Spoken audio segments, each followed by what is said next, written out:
because you didn't know how, not because you didn't have the time, but because you didn't feel like it. Now, here's what's interesting about that. If I asked you why you didn't do it, you wouldn't say, I didn't feel like it. No, you'd dress it up. You'd say, I was exhausted, or I just wasn't in the right headspace, or I needed a mental health day. And look, I'm not here to make fun of any of that, but I am here to tell you that those answers, as sincere as they might be, are doing something really dangerous. They're giving your feelings a promotion they never earned. They're putting your emotions in the driver's seat of your life and your ambition in the trunk. Here's the confession nobody wants to make. Most people don't have a discipline problem. They don't have a knowledge problem. They don't even really have a motivation problem. What they have is a feelings problem. They've made this unconscious agreement with themselves that says, I will only act when I feel ready, when I feel confident, when I feel inspired, when I feel comfortable. And that agreement is the most expensive contract you've ever signed. Because what it really says is, I will only pursue my best life on the days my emotions give me permission. And emotions, I can tell you right now, are really stingy with permission. Now, where did this come from?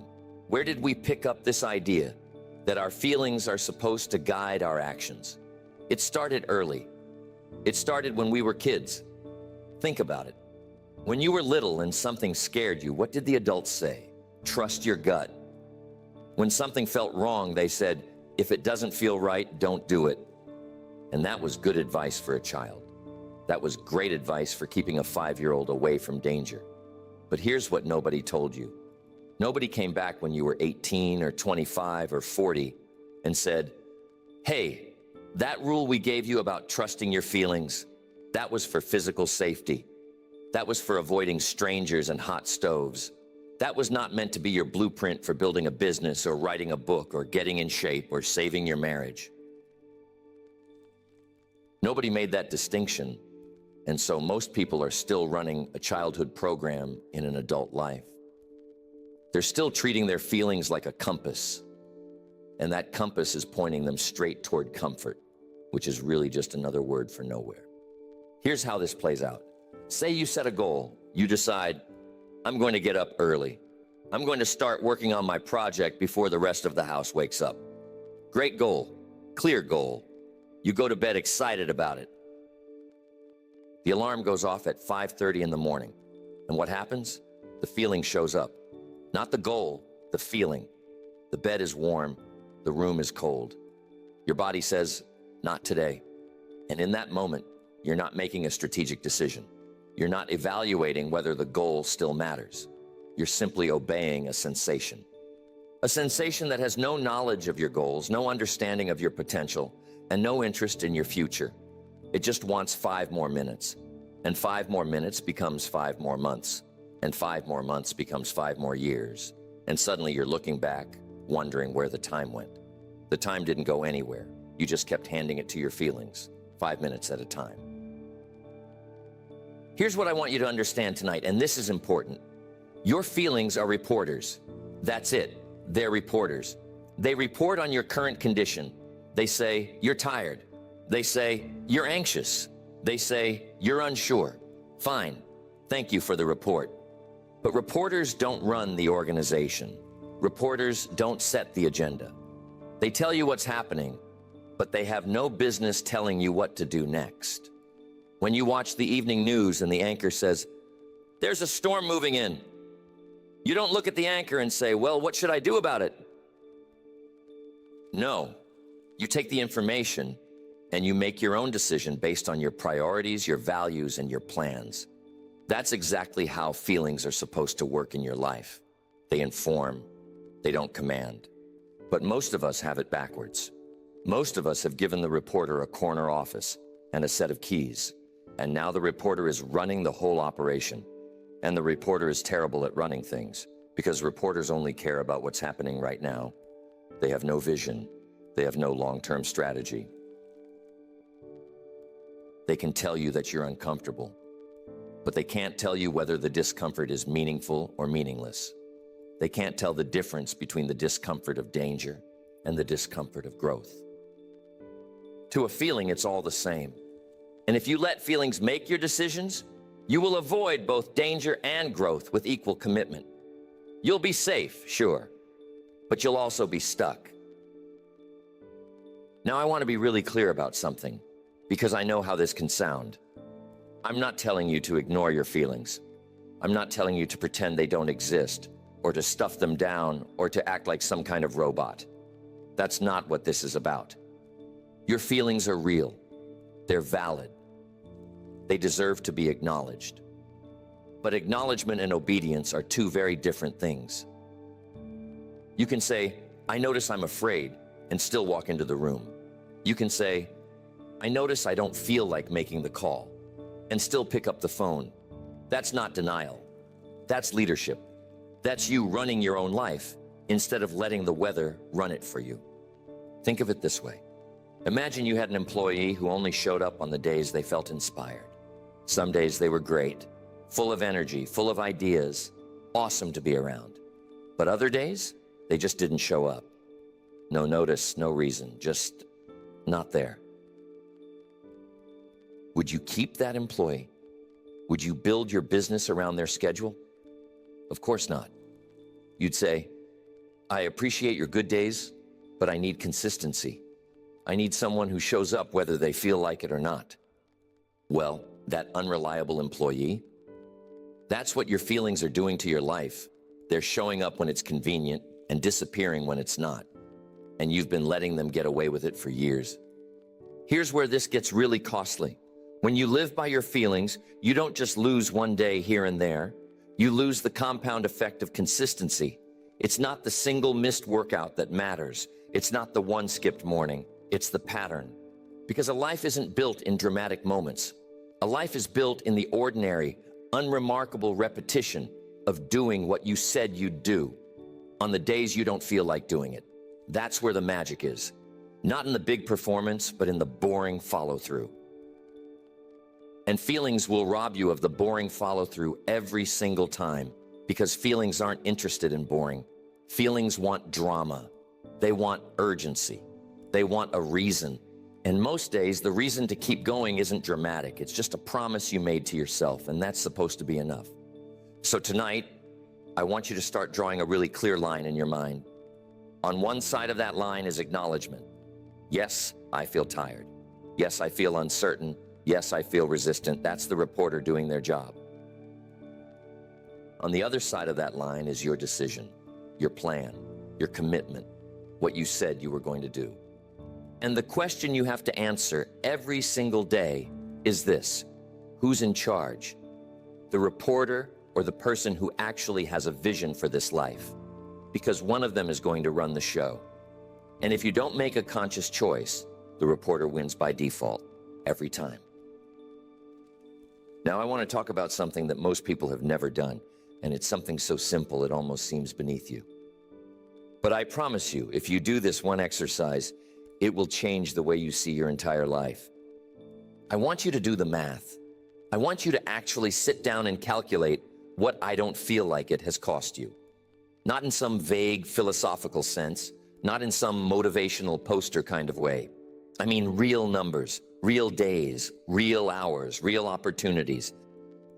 Because until you see the invoice, you will keep paying it without thinking twice. Let's start with something small. Say there's something you know you should do every day. Maybe it's working on your business plan. Maybe it's exercising.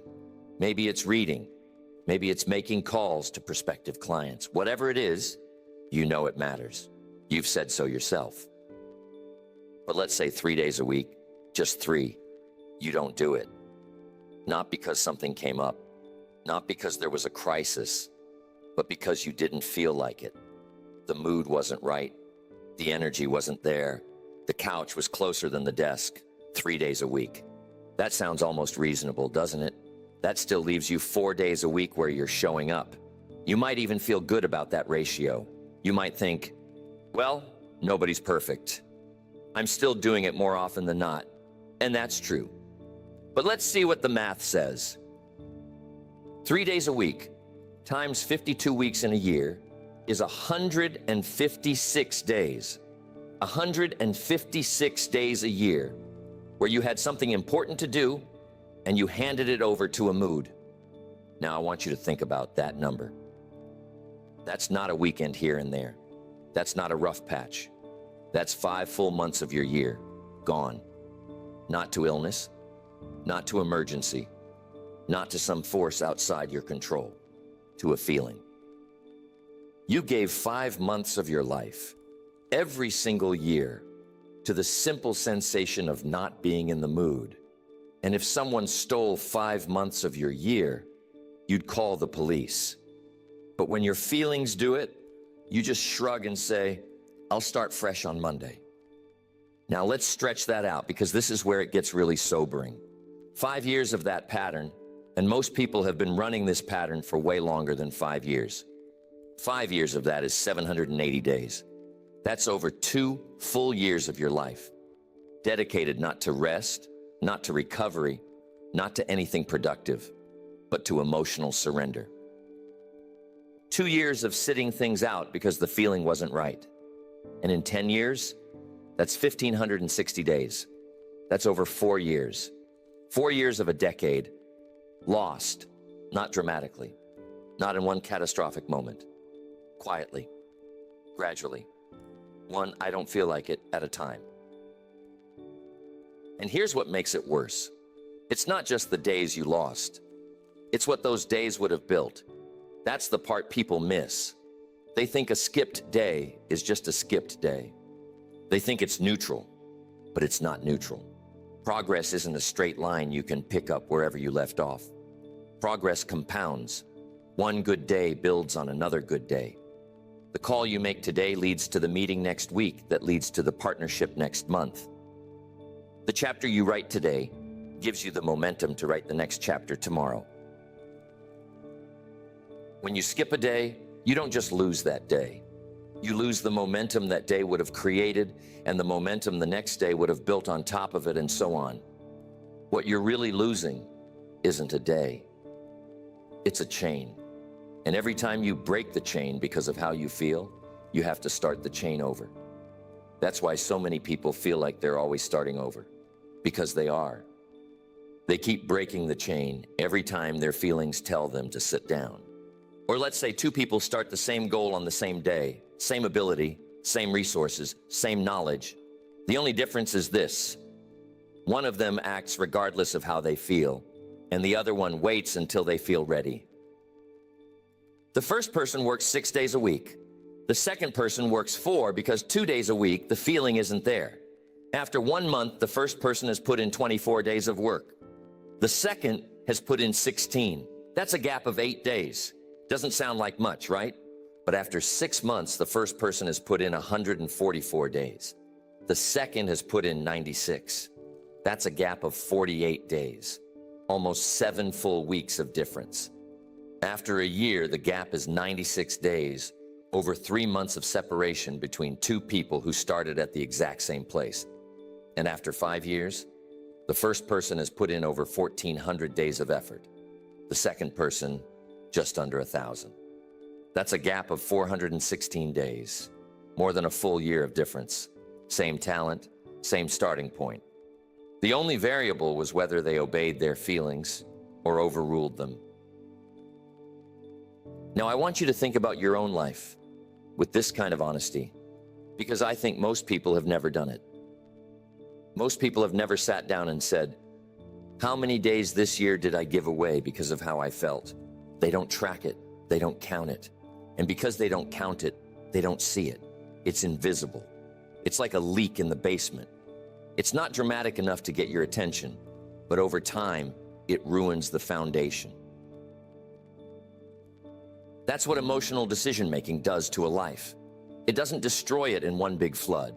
It erodes it day by day, until one day you look around and realize the structure you were building isn't standing the way it should be. And you can't figure out why, because you never saw the leak. Let's talk about money for a second, because money makes the invisible really visible. Say your goal is to build a side business, and let's say that on the days you work on it, you move the needle about $50 worth of value. Maybe that's learning something that saves you from a costly mistake. Maybe that's making a connection that eventually leads to a sale. Maybe that's writing a piece of content that attracts a customer. $50 a day in value isn't glamorous, but it's real. Now, if you skip 3 days a week because of your feelings, that's $150 a week in lost progress. That's $600 a month. That's $7,200 a year. Over 5 years, that's $36,000 you left on the table. Not because you lacked talent or opportunity, but because you didn't feel like showing up. $36,000 sacrificed at the altar of your mood. And that's a conservative estimate. Because the truth is, as you build skill and momentum, the value of each day goes up. So the days you skip later cost you even more than the days you skipped early. The bill gets bigger the longer you let it run. And it's not just money. Think about your health. If you skip a workout 3 days a week for a year, that's 156 workouts you didn't do. At even 30 minutes per workout, that's 78 hours of exercise you missed. 78 hours of cardiovascular improvement, muscle development, stress relief, mental clarity, gone. Not because your body couldn't do it, but because your feelings said, not today. And after 5 years, that's 390 hours. In 5 years, the person who showed up regardless of mood has put in 390 more hours of physical work than you have. Do you think that shows? Do you think that compounds? Of course it does. It shows in how they look, how they feel, how they sleep, how they think, how they carry themselves. It shows in everything. And the gap between you and that person wasn't created by genetics or luck. It was created by who obeyed their feelings and who didn't. Here's what I need you to understand about all of this. The point of this exercise isn't guilt. I'm not standing up here to make you feel bad about the days you've already lost. Those days are spent. They're gone. You can't get them back, and beating yourself up over them is just another way of letting your feelings run the show.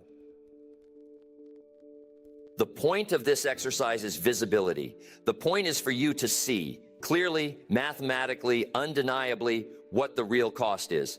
Because most people have never calculated the invoice. They've been paying it for years, decades even, and they've never once looked at the total. They just keep swiping the card. I don't feel like it. Swipe. I'm not in the mood. Swipe. I'll do it tomorrow. Swipe. And the balance keeps growing.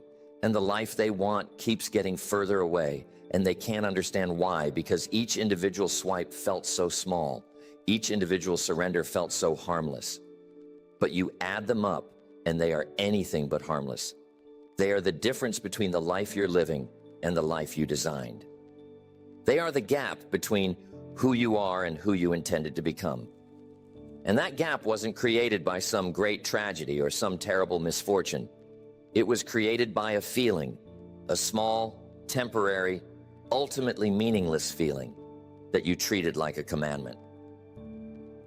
So tonight, I want you to do something. I want you to go home and sit down with a piece of paper and a pencil, not a computer, a piece of paper, and I want you to calculate your own invoice. How many days a week do you skip what matters because of how you feel? Multiply that by 52. Look at the number. Then multiply it by 5, then by 10. Look at what those numbers represent in terms of hours, progress, income, health, relationships, growth. Don't look away from it. Don't soften it. Just see it. Because once you see it, you can't unsee it. And that's the beginning. That's the moment where you stop treating your feelings like a minor inconvenience and start treating them like what they are, the most expensive habit you've ever had. Now let's shift gears for a moment, because we've spent some time talking about the problem, and I don't want to leave you sitting in the problem. The problem is clear. You've been letting your feelings make decisions they're not qualified to make, and it's been costing you. Fine, we've established that. But now the question becomes, what does the other side look like? What does it actually look like to be a person who acts regardless of how they feel? Because I think a lot of people hear that and they picture something they don't want to become.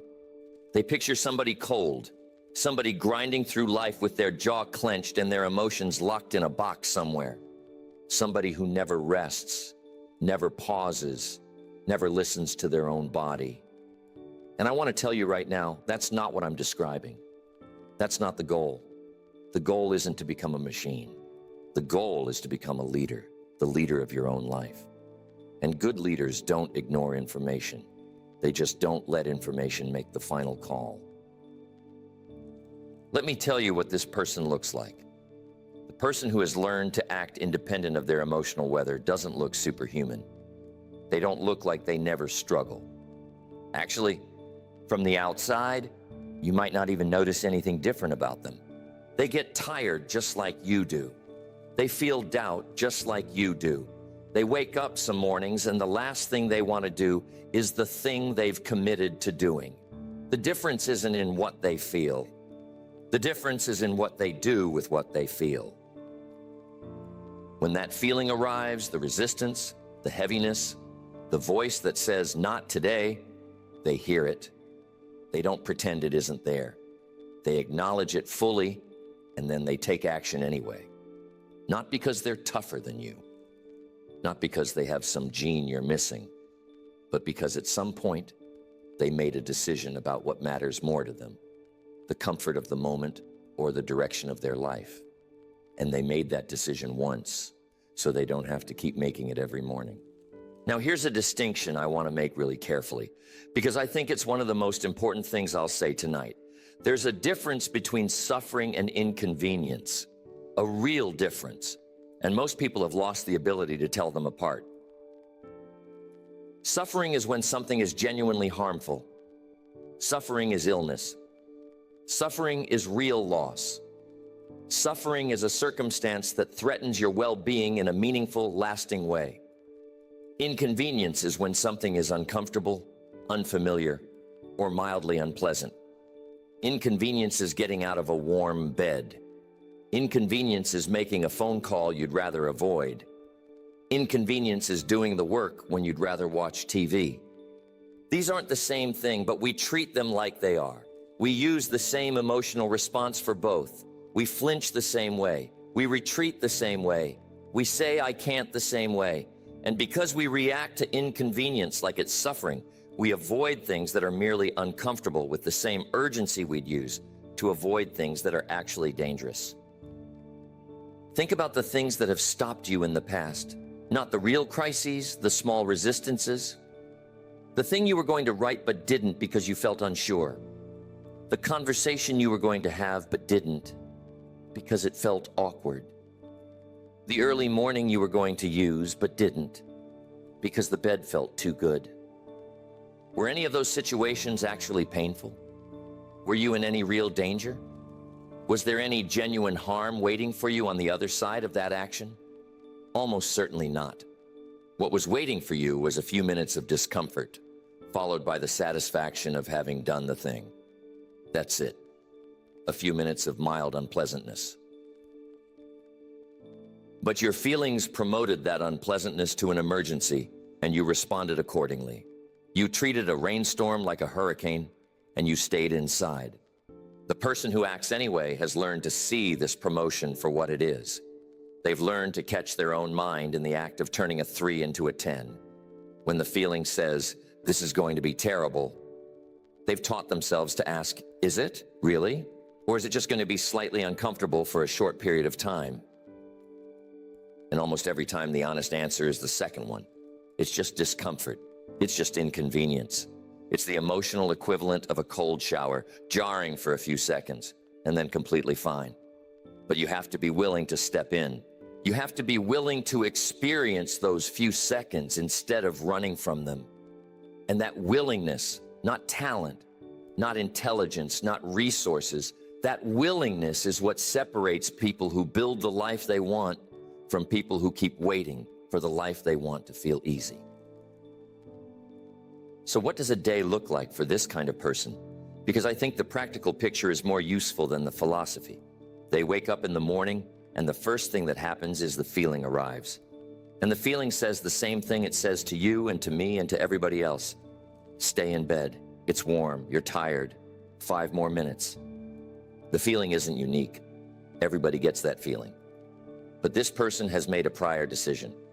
Before they went to sleep the night before, They decided what time they were getting up and what they were doing first. So when the feeling arrives, it's met by a decision that was already made. There's no negotiation, there's no debate. The feeling shows up and the decision is already standing at the door. And so they get up, not with enthusiasm, not with a burst of motivation, sometimes with a sigh, sometimes with genuine reluctance. But they get up because the decision outranks the feeling. And then the next moment comes. They sit down to do the work, and the resistance shows up again. Different costume this time. Now it's not sleepiness. Now it's distraction. Now it's the sudden urge to check on something that doesn't matter, to reorganize something that's already organized, to busy themselves with anything other than the task at hand. And again, they notice it. They say to themselves, there it is, the resistance, right on schedule. And they don't fight it. Fighting it gives it too much power. They don't argue with it. They just don't obey it. They sit with the discomfort of starting, and they start. And here's the thing nobody tells you. The discomfort of starting almost always fades within the first few minutes. Almost always. The hardest part of any task is the first 90 seconds. After that, you're in motion. After that, the very act of doing the thing generates its own momentum, its own focus, its own energy. But you'll never discover that if you keep quitting before the 90 seconds are up. This is what I mean when I say it's about building a new relationship with discomfort. The person who acts anyway hasn't gotten rid of discomfort in their life. They've just reclassified it. They've moved it from the category of things that stop me to the category of things that come along with me. Discomfort is still in the room. It's just not in charge of the room anymore. It's like background noise. You hear it, but you don't get up and leave because of it. You keep doing what you're doing. And over time, and this is the beautiful part, over time, the discomfort gets quieter. Not because you've conquered it, but because you've proven to yourself again and again that it's not a threat. Every time you act in spite of the feeling, you send a message to your own mind that says, this feeling isn't dangerous. It's just uncomfortable, and I can do uncomfortable. That message, repeated enough times, rewires your entire relationship with resistance. It doesn't make resistance disappear. It makes resistance irrelevant. Now, I want to address something that I think a lot of people worry about because it's a fair concern. They hear this and they think, but what about rest? What about listening to your body? What about knowing when you genuinely need to stop? And those are good questions. The answer is this: rest is a strategy, not an escape. The person who acts regardless of feeling isn't someone who never rests. They rest on purpose. They plan their rest. They schedule their recovery. They don't just collapse into rest because they ran out of willpower. They choose rest in advance, at the right time, in the right amount, for the right reason.